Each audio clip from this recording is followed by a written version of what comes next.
8월 15일 광복절 아침 우리 금요일에 함께 묵상하시는 하나님의 말씀은 스가랴서 9장 1절에서 8절입니다. 우리 같이 스가랴서 9장 1절에서 8절을 같이 읽겠습니다. 여호와의 말씀이 하드락 땅에 내리며 다메섹에 머물리니 사람들과 이스라엘 모든 지파의 눈이 여호와를 우러러 봄이니라.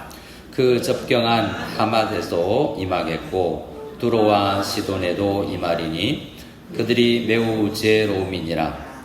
두로는 자기를 위하여 요새를 건축하며 은을 티끌같이 금을 거리에 진흙같이 쌓았도다. 주께서 그를 정복하시며 그의 권세를 바다에 쳐넣으시리니 그가 불에 삼켜질지라.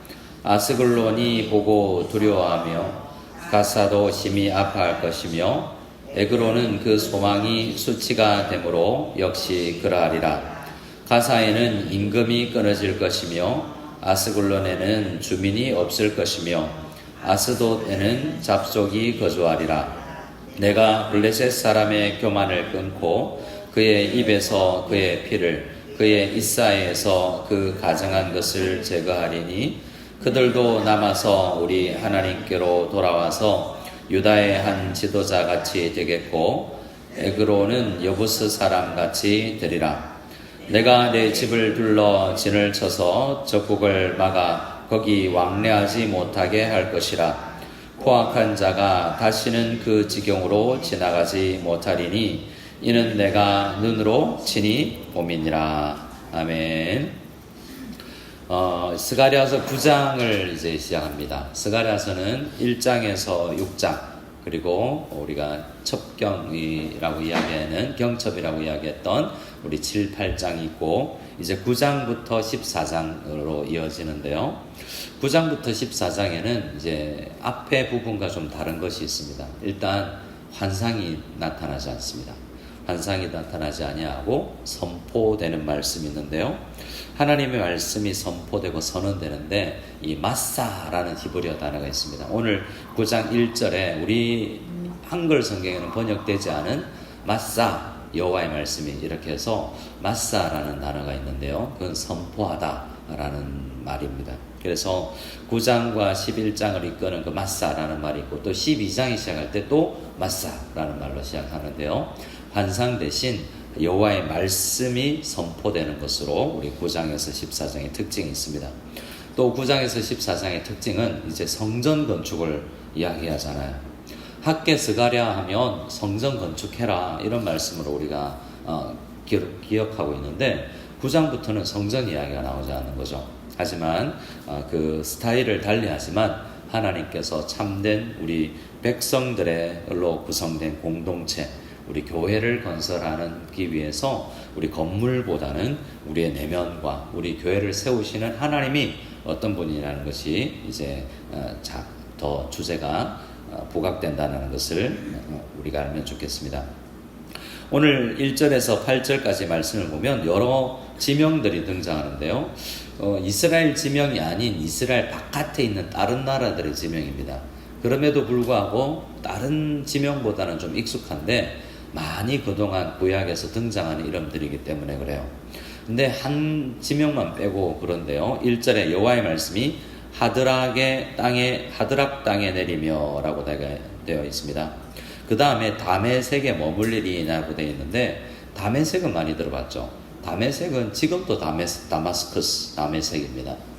사도 바울이 또 사울이 이제 예수 믿는 사람 핍박을 갈 때도 다메섹으로 가는 길에서 예수님을 만났잖아요. 근데 하드락은 여기만 나오는 단어예요. 하지만 그 다메섹 근처, 그러니까 이스라엘 땅으로 따지면 북쪽이겠죠. 우리 대한민국을 따지면 북한 위쪽에 있는 두만강 넘어 어디 있는 그 땅들을 이야기한다고 볼 수 있습니다. 여호와의 말씀이 그런데 그 이방 땅에 내리고 이방 땅 다메섹에 머문다라고 이야기하고 있죠. 이것은 하나님의 말씀이 하는 것은 크게 두 가지입니다. 하나는 심판이고 하나는 구원이에요. 오늘 말씀에는 이방 땅을 심판하는 우리 이스라엘 백성들을 위해서 우리 교회를 위해서 교회의 적군과 교회를 힘들게 하는 그 교회를 핍박하는 사람들에 대한 심판도 내리면서 심판의 대상이 되는 그들에게도 또 말씀이 임해서 그들 중에 일부는 주님께로 돌아오는 이런 일들이 임하게 됩니다. 그래서 무조건 심판의 단어가 아니라 하나님의 여호와의 말씀이 하드락 땅에도 내리고 다메섹에도 머무는 은혜가 있는 것이죠. 그래서 우리 하나님의 말씀은 대한민국과 예루살렘과 이 땅에만 임하는 것이 아니라 필리핀에도 어느 곳에도 하나님의 말씀이 임하는 것이죠. 그런데 왜 그러면 여호와의 말씀이 그 이방 땅에 임하냐 하면 우리 머물리니라는 다음 우리 1절을 그냥 전체 같이 한번 읽어볼까요? 여호와의 말씀이 하드락 땅에 내리며 다메섹에 머물리니 사람들과 이스라엘 모든 지파의 눈이 여호와를 우러러 봄이니라. 자, 여호와의 말씀이 하드락 땅에 내리며 다메섹에 머무는데 왜냐하면이라는 또 번역이 되어 있지 않은 단어가 히브리어에는 있습니다. 왜냐하면 이는 사람들과 이스라엘 모든 지파의 눈이 여호와를 보기 때문이다 라는 겁니다. 여호와를 앙망하고 여호와를 향하는 누군가가 기도하고 있는데 그러니까 하나님을 바라보는 그 사람들과 이스라엘 지파 속에 흩어져 있는 성도들의 간절한 바람을 담은 눈이 여호와 하나님을 우러러보기 때문에 바라보기 때문에 말씀이 임한다라고 이야기합니다. 우리에게도 바로 적용을 해볼 수 있겠죠. 우리는 소수가 모여서 기도하고 여호와를 우러러보는 아침이지만 우리가 KUCM을 위해서 기도해야 말씀이 임한다. 소수가 와서 우리가 우리 중보기도실에서 기도할지라도 누군가 우러러보고 누군가는 간절히 기도하여야 말씀이 이방 땅에도 임하고 또 이 필리핀 땅에 예수 믿지 않는 사람들에게도 이 땅에 있는 한인들에게도 말씀이 임하여서 그들도 심판을 받지만 그 속에서 건짐을 받는 일들이 있을 것입니다. 자, 2절에 그 접경한 또 다른 도시입니다. 이 하드락과 다메섹은 제일 북쪽이고요. 그 다음에 나오는 이 지명들은 이제 중부 지방, 북부 서부의 이 지중해 연안 도시라고 할 수 있습니다. 유명한 그 접경한 하맛에도 임하겠고 또 하맛도 이 북쪽 이 해당되는 하드락, 다메섹, 하맛은 거의 같은 시리아 지역이라고 할 수 있고요. 그 다음 두 지명이 있는데 두로와 시돈입니다. 두로와 시돈도 많이 들어보셨죠? 이 베니키아라고 하는 지중해 연안에 바다를 끼고 있는 도시고 섬도 있는데요. 그러니까 장사를 많이 해서 두로와 시돈하면 돈 많은 곳입니다. 이 약간 북쪽에서 내려온 지역인데요.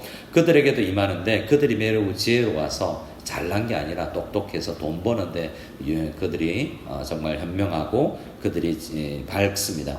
3절에 두로는 어떠냐면 자기를 위해서 요새를 건축하고 빌딩을 세우고 우리 필리핀으로 따지면 BGC처럼 휘황찬란한 그런 건물이 있고 그런 도시를 건축하고 또 은을 티끌같이 금을 거리에 진흙같이 쌓았도다라고 이야기합니다. 말씀 읽으면서 우리도 좀 그랬으면 좋겠는데 우리도 좀 은과 금을 티끌 정도로 여기며 쓸 수 있으면 좋겠지만 그러나 이건 하나님 없이 요새 건축하며 은과 금이 아무리 풍부해도 못하겠습니까? 여호와의 말씀이 임하면 심판을 그거 아무것도 없이 날아가 버립니다. 4절 말씀인데요. 4절 이렇게 돼요. 여호와의 말씀이 없고 믿음이 없는 잘 나가는 사람들. 우리가 선교를 가도 오늘도 호산나 선교팀이 왔는데 필리핀 오면 긍휼히 여기시잖아요. 근데 좀 잘 사는 나라 한때 일본이나 싱가포르나 이런 나라 가서 예수 안 믿는 사람들 보면 별로 불쌍하진 않아요. 오히려 부럽지. 그런데도 그들을 부러워해서는 안 됩니다. 왜냐하면 하나님을 믿는 믿음이 없기 때문이죠. 4절을 같이 되기 때문입니다. 같이 읽어보겠습니다. 주께서 그를 정복하시며 그의 권세를 바다에 쳐넣으시리니 그가 불에 삼켜질지라. 그냥 정복하는 것이 아니라 그 권세를 건물과 은과 금을 바다에 그냥 넣는 것도 아니라 쳐넣는다라는 표현을 한글에서 쓸 정도로 다 없어져 버린다. 티끌같이 없어져 버린다라고 이야기합니다. 주님 없는 부귀영화가 얼마나 허무한가라는 것을 우리가 알 수 있죠. 그럼 우리는 어떻게 기도해야 되겠습니까? 주님만 있고 은금은 없는, 별로죠. 주님도 있고 은금도 있는데 그런데 은금이 있으면 늘 이렇게 두로와 시돈처럼 되기 쉽기 때문에 주신 부유함에도 불구하고 여호와를 붙드는 우리가 다 될 수 있기를 소원합니다. 은금이 풍성해서 또 요새를 건축하는 것이 아니라 교회를 건축하고 하나님의 집을 건축하고 우리 가정을 세우고 이 국가와 나라를 위해서 귀하게 쓰임받는 우리 가정과 자녀들이 다 되기를 소원합니다. 5절 말씀에 보면 이제 더 내려와서 블레셋입니다. 블레셋은 이제 이스라엘의 남쪽과 가까이 있는 남부 지방이라고 할 수 있는데요. 거기에 세 지명이 유명합니다. 이 지명이 반복되는데요. 아스글론이 보고 무수하고 가사도 심히합할 것이요. 아스글론 가사가 나왔죠. 그 다음에 에그론은 그 소망이 수치가 되므로 역시 그러하리라 라고 이야기하면서 다시 가사가 나옵니다. 그죠? 그리고 나서 가사에는 임금이 끊어질 것이며 다시 아스글론에는 주민이 없을 것이며 어떻습니까? 아스글론이 처음에도 나오고 마지막에도 나오고 가사도 두 번째로 나오고 그 다음 네 번째도 나오고 중간에 에그론이 있죠. 이렇게 반복해 이걸 이제 봉투 구조라고 해서 A가 나오고 B가 나오고 C가 나오고 B 다시 C 다시 이렇게 감싸고 있는 그러니까 전체를 다 포함한다는 거죠. 누구 하나도 벗어날 것이 없고 이 블레셋 땅에 있는 아스글론이든 가사든 에그론이든 그들이 이 모든 다른 나라에 멸망하는 것을 보고 그들도 두려워할 것이라고 이야기합니다. 그리고 심히 아파할 것이며 에그론은 그 소망이 수치가 되므로 그들이 바라보고 있던 게 잘나는 거, 좋은 학교 가는 거, 유명해지는 것들이 소망인데 그것이 수치가 될 것이고 그리고 가사에는 임금이 끊어질 것이고 임금이 끊어진다는 건 거의 멸망하는 것 아니겠습니까? 거의 왕이 없다는 것은 나라의 국가의 존속이 되지 않는 것이라고도 할 수 있습니다. 아스글론에는 왕뿐만 아니라 주민이 없을 것이다 라고 이야기하고 아스돗에는 6절에 잡족이 거주하리라. 그 본토 국민들이 아니라 잡족이 거주하게 되는데요. 왜 그러냐면 하나님께서 블레셋 사람의 무엇을 끊고 교만을 끊고 그들도 잘 나갔어요. 이 나라들은 지금 이스라엘과 예루살렘을 유다 지파들을 향하여서 교회를 핍박하고 조롱하고 웃기다고 생각하고 가소롭다고 생각하는 힘 있는 사람들입니다. 그런데 그렇게 교만한 사람들을 주님께서는 말씀이 임하여서 끊어버리겠다라고 이야기합니다. 그리고 7절에 마치 이것은 우리를 씹어먹는 듯한 야수의 모습을 가진 그들을 이야기하고 있고요. 어떤 사람들은 우상 제물을 바치면서 피를 마시고 고기를 뜯는 그러한 야만적인 행위를 빗대어서 이렇게 말한다라고 이야기합니다.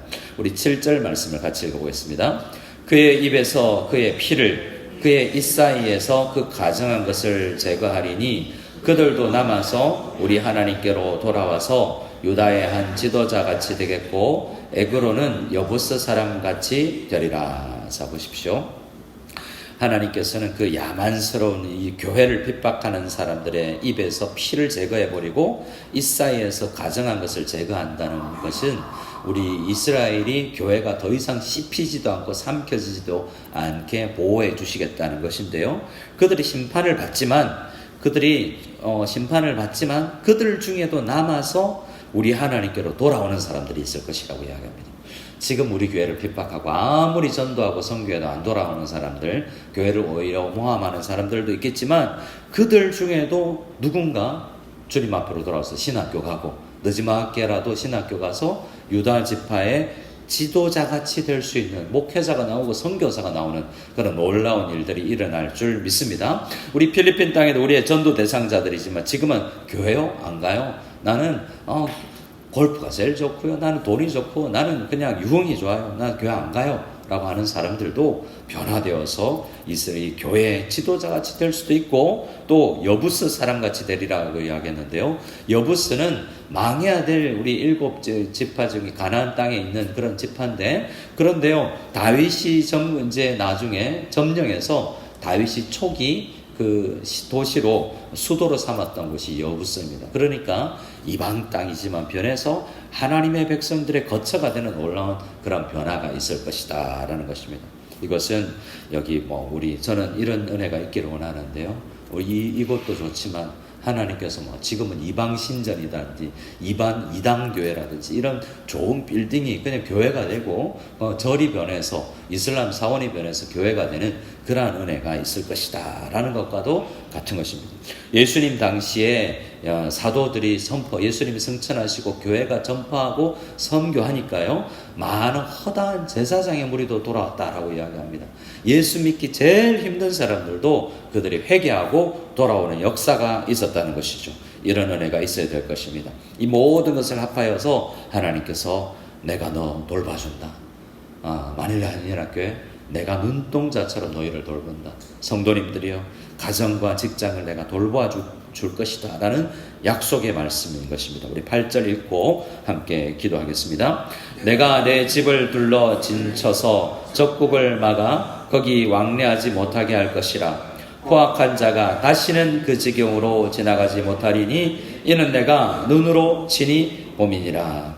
처음에는 우리가 여호와를 보았지만 주님께서 우리를 보고 계신다는 것을 깨닫습니다. 우리는 보지 못하도 늘 주님은 우리를 지켜보시고 우리 집을, 우리 교회를, 우리 직장을, 우리 가정을, 자녀들을 둘러 진쳐서 적국을 막아주시고 포악한 자가 다시는 우리 이스라엘 백성들, 교회와 우리 성도의 가정과 직장을 지나가지 못하도록 막아주시는 놀라운 지켜보시는, 눈으로 친히 바라보시는 극한 주님의 시선이 우리 모두에게 임하고 눈동자같이 지켜주시는 은혜가 우리 모두에게 있기를 소원합니다. 오늘 우리 기도할 때에는 우리 금요일입니다. 목회자와 가정을 위해서 기도하고 계속 기도해 왔듯이 오늘부터 시작되는 부산 호산나교회 의료 선교팀을 위해서 어린이부 여름 성리학교 30일, 31일입니다. 청소년부 우리 수련회 우리 23일에서 25일입니다. 우리 간절히 우리 이 일들을 위해서 주님 진치고 도와주시옵소서. 함께 기도하며 나가기를 소원합니다.